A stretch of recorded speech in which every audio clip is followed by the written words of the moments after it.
تحديد موقعها 41. 43 جهاز تقديم. انظر تحديد موقع 41. تقديم فوما. إخواني أخواتي، السلام عليكم ورحمة الله وبركاته. كي داير الإخوة الأخوات؟ لاباس عليكم؟ صحيحة لاباس؟ كل شيء بخير؟ عيدكم مبارك مسعود، كل عام وانتم بخير إن شاء الله. تعيدوا وتعاودوا بطول العمر. اليوم إن شاء الله غادي نكملوا على القضايا نتاعت المرأة والمساكين اللي كتعرض لها في الشارع. الحلقة اللي فاتت هضرنا على الاغتصاب، وحتى هاد الحلقة إن شاء الله غنهضروا على الاغتصاب والحقرة اللي كتعرض لها المرأة المغربية في الشارع العام. لأن كاين مجموعة من المشاكل اللي كتعرض لها المرأة: التحرش، السرقة تحت إلى تهديد بالسلاح الأبيض، الاستدراج، الاغتصاب. كأن هاد المرأة هادي شي كائن غريب، وبالعكس المرأة راه هي الأم ديالنا، هي أختنا، هي بنتنا، هي الزوجة ديالنا.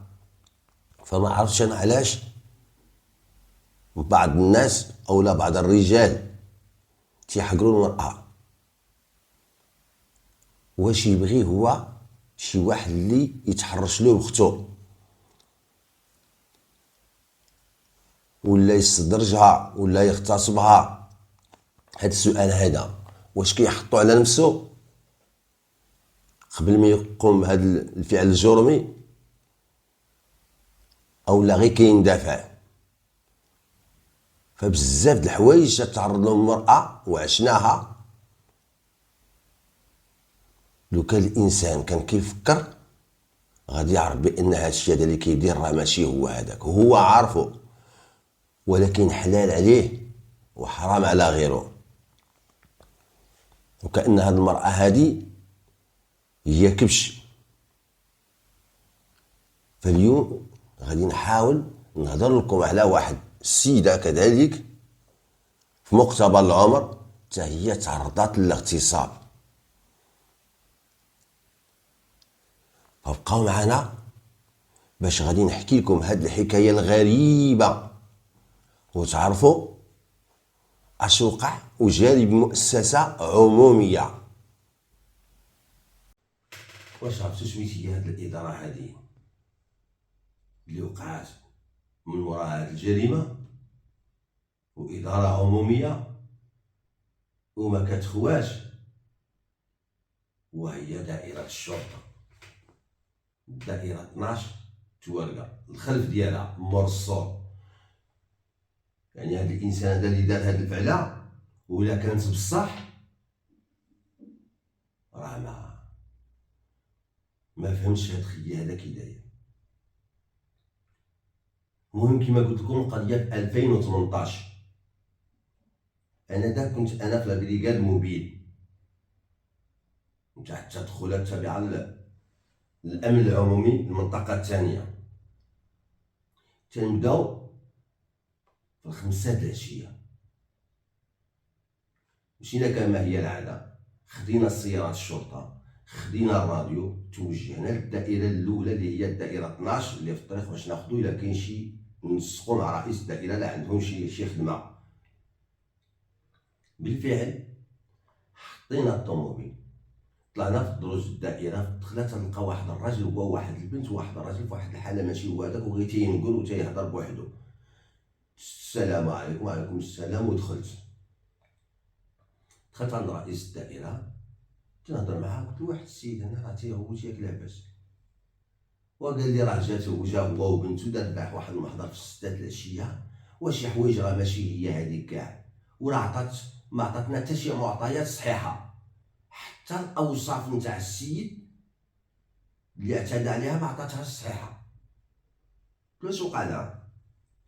ودي راه شي واحد استدرجها واغتصبها مور هاد الصورة هذا اللي نتاع الدائرة موصول اسماعيلي في دوك الجريدات. وقلت له ما يمكنش، قلت له الطوموبيلات البوليس المغاديين جايين. واش وصلت الدناءة لهاد المرحلة هادي؟ قال لي انا ما فهمت والو. قلت له ودي خليني معاها وغادي ننسق انا وياك في التليفون، كاين شي معطيات جديده راه غننسق معاك في التليفون. قال لي سير على الله. خرجت لعند السيده هي وباها، بديت نهضر معاهم. قلت له ودي خلي لي البنت واحد شويه. بقيت تنهضر مع البنت كيطرا لك ماما. قلت لك البارح انا في 6 د العشيه خرجت من الدار نتسخن باش داك البيسي اللي في التزيقات الصحراء نجيب شي اغراض للدار. دزت من دار الدائره كانت الدنيا خاويه. جاي واحد الاول في الطريق تلاقينا بحال هكا، خلاني غير فتو هو يدور عندي وحط ليا الموس هنا. قال لي لا هضرتي نفسك. وبقى غادي بيا دورني على السور الاسماعيلي ودخل لي واحد الجريده تما. باش تعرفوا ظهر الكوميساريه كاينه واحد الطريق اللي كتدي لباب الغول، وداك الباب تيخرجك لساب مبروكه، ولا بغيتي تقطع الطريق تمشي لحي التقدم. وفي ديك الطريق بالضبط كاين واحد السور اسماعيلي الظهر ديالو كاينه تزيئات الصحراء.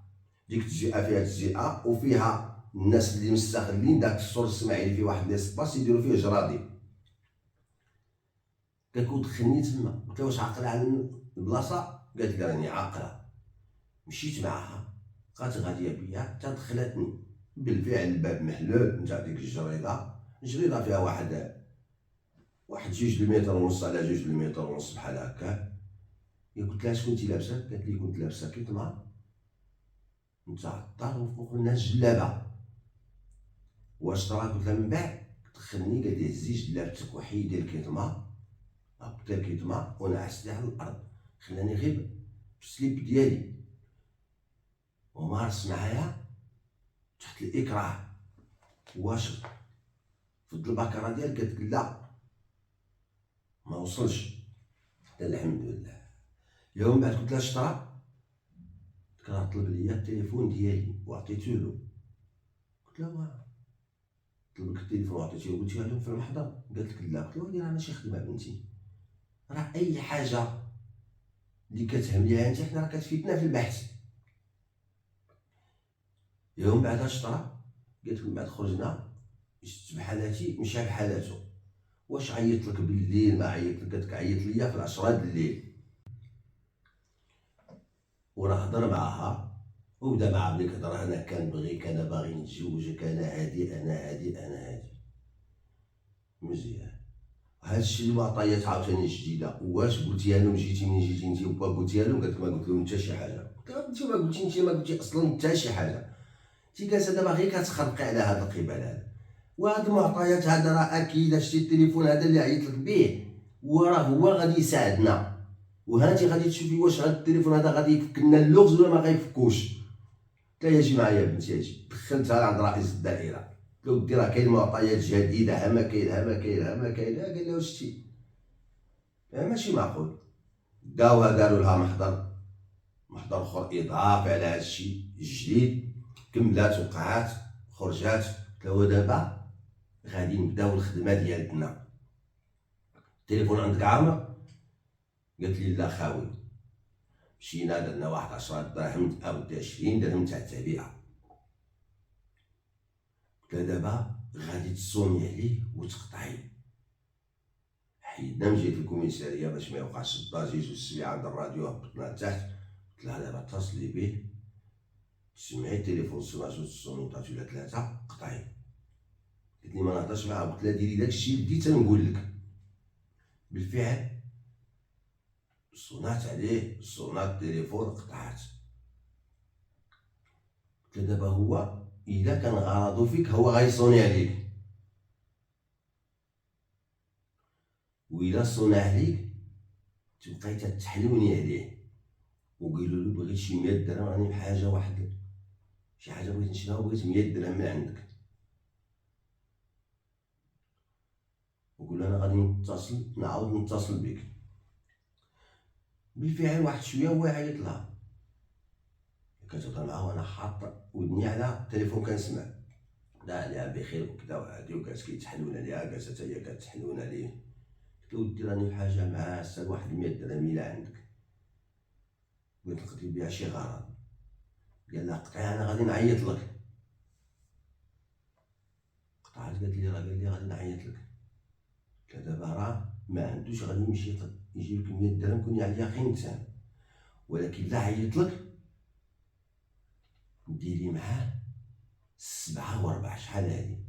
قالت لي 7 الله. قلت لها ديري معاه 7 و4 قنطرات الفرسان اللي في توارقه، قول له غادي تلقاني جالسه مقابله مع باب المارشي اللي في الظهر. 7 و4. بالفعل هو تيصوني عليها. قال انا وجدت لك الامانه، فين ندوز لعندك؟ قالت له 7 و4 غتلقاني جهه القنطره نتاع توارقه، جالسه في داك الصويله تيجلسوا العيالات مقابله مع الباب د المارشي الخضراء، وما تعطلش عليا الله يخليك. قال لها كوني هانيه. قطعت عليه، قالت لي ها ما كاين ها ما كاين ها ما كاين. مزيان. قلت لها دابا انتي غتمشي غتجلسي تما، ما تهضري معانا، ما كتعرفينا، ما كنعرفوك، نسينا. جلسي احنا جايين. عطيناها الوقت، راه نص ساعه هذيك، الطريق ماشي بعيده. جات غاديه هي، عيطت للبالسيه الجوج اللي معايا، قلت لهم ها الخطه، نتا افلان غادي تكون اونفاس معاها، دوك الصنادق د الخضره تكون جالسه على الصنادق د الخضره وجالس كتلعب في التليفون وعينك على القرص. نتا تاني غتجلس جنب العيالات، فين قال كيكونوا جالسين العيال جلس جنبهم تما، بحال اللي حدا شي مرا تما، شوف شي مرا كبيره وجلس كتلعب في التليفون، ولكن انت عينك على القرص. انا راه ما غنبانش، لان اكيد و 2000% هاد خويا غادي يكون كيعرفني حق المعرفه، ولا مشيت حتى وقت حتى انا غادي نحرقو البرا.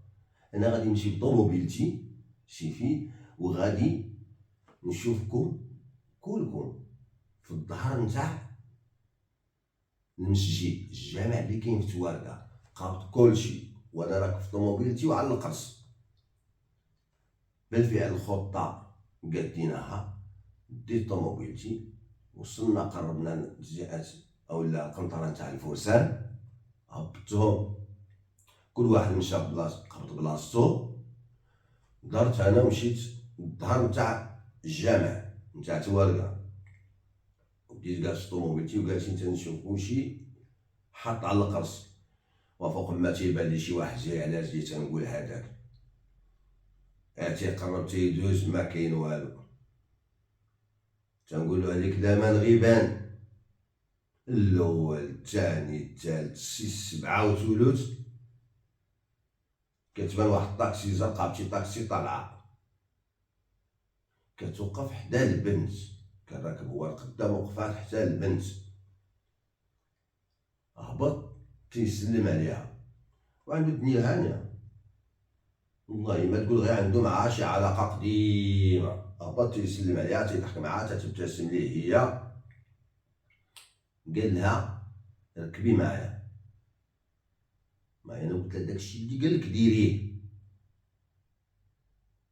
قالت له صافي نركبو نمشيو فين غنمشيو؟ قال لها غير ركبي غنحيدو من هنا. ركب هو قدام، جاو الدراري تيجريو، سدو عليه الباب، تحركت انا بطوموبيلتي سير بلاص، توقفت على مود طاكسي من القدام، قلت له معاك البوليس باش ما يتخلع شي صحابو شي وحدين بغاو يجليسو شي حسابات عنده معاهم مع الاخر.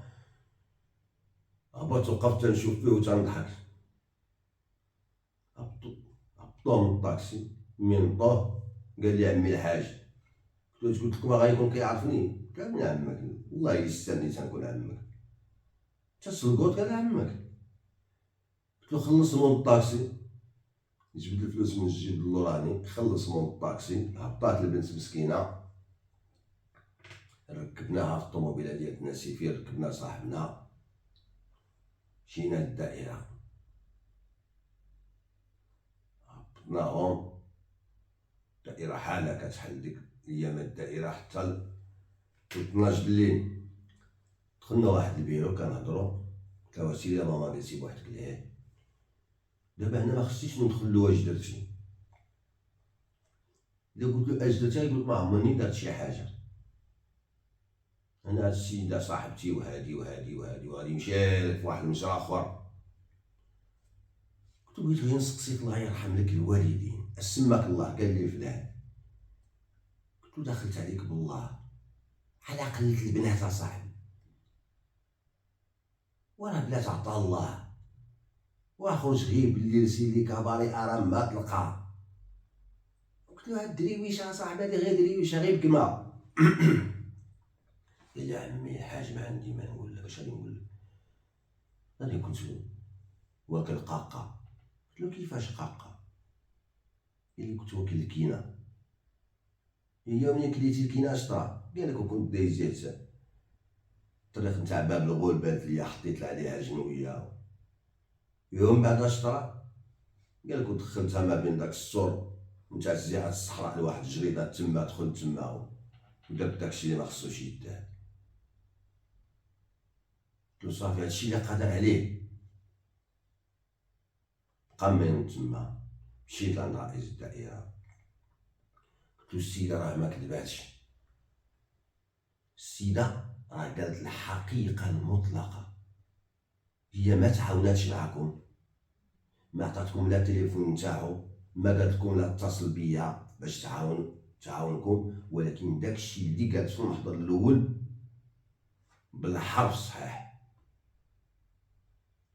وعيط لها وعيط لباها، ودخلنا عند رئيس الدائرة كنهضرو. قلت له الشريف بنتك راه ما تعاوناتش مع البوليس، لو كان تعاونات البارح مع البوليس وكان هاد الصباح قضى الله امرا كان مفعولا. بنتك راه اتصل بها بالليل وما قالتها لنا شيء، قال لك يا في اخباري. قلت له من اخبارك كنتي تقولها للبوليس؟ ها هو الرقم ديالو فين نفعنا، شي ملي قالت لنا الرقم ديالو ها ما كاين ما كاين، حنا خدمنا على داك الرقم معاه هي، وها هو جابو الله ما كملش 24 ساعة ها هو عندنا هنا. راه خصكم نتوما تعاونوا مع البوليس، راه ما غيطيحش عليه الوحي. هي حتى الاوصاف اللي قريت انا في المحضر ديالها ما كتنطبقش على الاوصاف ديالو، داكشي مخرمز عندها. لولا ان عرفنا كي نديرو نخرجو منه الحقيقه والاعترافات ديالو، هو راه تيعترف بانه دار كلشي، ولكن هي راه ما تعاوناتش. راه لو كان ما جيتش انا اللي حاولت معها وحده لو كان بقى في هذا الملف طيب نسيان غادي يخرجوا يقلبوا تيعيا وعلى من يقلبوا هذا الصراب. قال لي يا ولدي عندك الحق الله يرحم الوالدين اسمح لنا. لا قلت له ولدي الشريف ديالي هذه خدمتنا، ولكن الانسان خصو يتعاون. مشيت وليت عند صاحبنا قلت له فين كتعرفني؟ قال لي ولد البارح عمي حاج كنتي دايز من بني محمد. قلت له بلاصه. قال لي السقايه. قلت له دار بالزيتونه. قال لي احنا كنا مجموعين كاملين تما منين جيتي السلام عمي حاج. قلت له ودي ما عقلتش عليك فين كنتي غابر؟ قال لي عاد خرجت هذه السيمانه من الحبس. قلت له سيمانه عاد خرجتي من الحبس؟ وشحال كنتي محكوم؟ قال لي ب5 سنين. لا حول ولا قوه الا بالله. وعلاش؟ قال لي على السرقه الموصوفه. قلت له كنتي 5 سنين على السرقه الموصوفه خويا، لا خرجتي هاد 7 ايام درتي واحده اخرى. قال لي عمي الحاج ما صافي ضاقت بيا. شوف البشر كي داير ما بين جريمه وجريمه 7 ايام وجنايات غادي غير في الجنايات. مهم توضع تحت الحراسه النظريه بعد الاستشاره مع النيابه العامه باستئنافيه مكناس، تقدم بالاعتراف ديالو، اعترف امام النيابه العامه، تحكم ب5 سنين. هذا هو اللي عطى 7000 ماكله ما شاف. 7 سنين 7 ايام دراحه، 5 سنين في 7 ايام دراحه، في 5 سنين يعني 10 سنين الحبس فيها 7 ايام تاع الزنقه. ما بين جريمة وجريمة 7 أيام. شوف على عقلية كي دايرة. قالك كريس قاقا، شوف اش تيسميوها قاقا، كلا الكينا مبقاش كيعرف اش كيدير. راه الكينا راه يقدر بنادم يغتصب حتى مو ختو، راه ما كيبقاش هو داك الانسان اللي كتعرفيه، كيتحيد له داك العقل وكيتركب له عقل اخر يعلم الله هادشي. الانسان يحتاط من هاد المسائل هادي. البنت دارت اخطاء ماشي متعمده، ولكن مفروض عليها تاخذ الحيطه والحذر. ديك الطريق اللي دزتي فيها في ديك الوقيته والحراره ما كيدوز منها حتى واحد، والبيسري ما كاينش غير تما، البيسري وحدك غير في توارقه الا لا كتصرفوا معاه بالكريدي. ثانيا ملي بغيتي دوزي من حدا الكوميساريه على عينك ابن عدي البوليس هكذا، ما دوزيش من الدار راه ما كاين حد، ودخلي على التقاوس نتاع توارقه وها انت في الجهه الصحراء. راه بزاف الاخطاء تيوقعوا فيها البنات. واش كتشوف البنت هزا تليفون ايفون قدو قد الخلع بثمن تيخلع وغاديه به في الشارع خاوي خاوي خاوي خاوي، وجالسه كتهضر وكتضحك دايره الله مع شي صاحبتها في الواتساب ولا شو غاديه وكتهضر ما هياش هنا. يومي غادي يدوز واحد ما عنده حتى ريال في جيبو وسنقوط وعنده تحت منو جنيه وتيقلب على شي فيكتيم. انت الاولى، وراه هادشي اللي كيطرى لنا ديما كيجي بنادم. البنت كتشكي مالك يا بنتي راه سرق ليا التليفون، جبد عليا فينا بلاصه في البلاصه الفلانيه. ملي كتقلب على ديك البلاصه الفلانيه كتلقى بلاصه شبه خلاء. علاش دزتي تما؟ واش كاينه غير ديك الطريق؟ راه كل الطرق تؤدي الى روما. بنادم يبدا يفكر شي شويه بعقلو. واش شي بنادم غير غادي يجرب التليفون غادي كيهضر في التليفون وديري الليكيد باش حتى لا كلاكسونات الطوموبيل ما يسمعوا حتى شي حاجه منهم الوالد. والانسان يحتاط شي شويه. انا كنوجه هذه الرساله هذه للبنات، اسيروا في البلاصه العامره. التليفون ما تجبديه شيء الا الا عندك به شي غرض ضروري جبديه في بلاصه عامره. انت جالسه دايره ليكيت وجابده التليفون ما عارفه شكون يتابعك ولا شي طوموبيله كتكلاكسون عليك ولا شي واحد سكان غادي بشي موتور غادي يضربك هانيه. وعاوداني الشباب اتقوا الله في عيالات. كتمشي ولا البنت ولا كدا ضعيفه، هذيك البنت تقدر تكون اختك. واش تبغي اختك انت يدير لها شي واحد هادشي اللي درتي دابا انت ومشيتي ب5 سنين تبغيه لاختك، ولا تبغيه لمراتك يغتصبها لك شي واحد، ولا كتحللوه على راسكم وكتحرموا على غيركم؟ راه من المفروض الانسان البنت انت خصك تحميها. كتشوف فيها بنتك، كتشوف فيها اختك، كتشوف فيها مراتك، كتشوف فيها ميمتك، راه خصك تحميها. راه دير يديك على قلبك واللي وجعاتك وجعات غيرك. راه عيب، راه عيب والله العظيم لا عيب. انا كنشوف المراه المغربيه راه كتوهان في الشارع ما تصورش. وبنادم غادي بالطوموبيل كيشوف بنت غاديه وتيبقى غادي تيتحرش بها.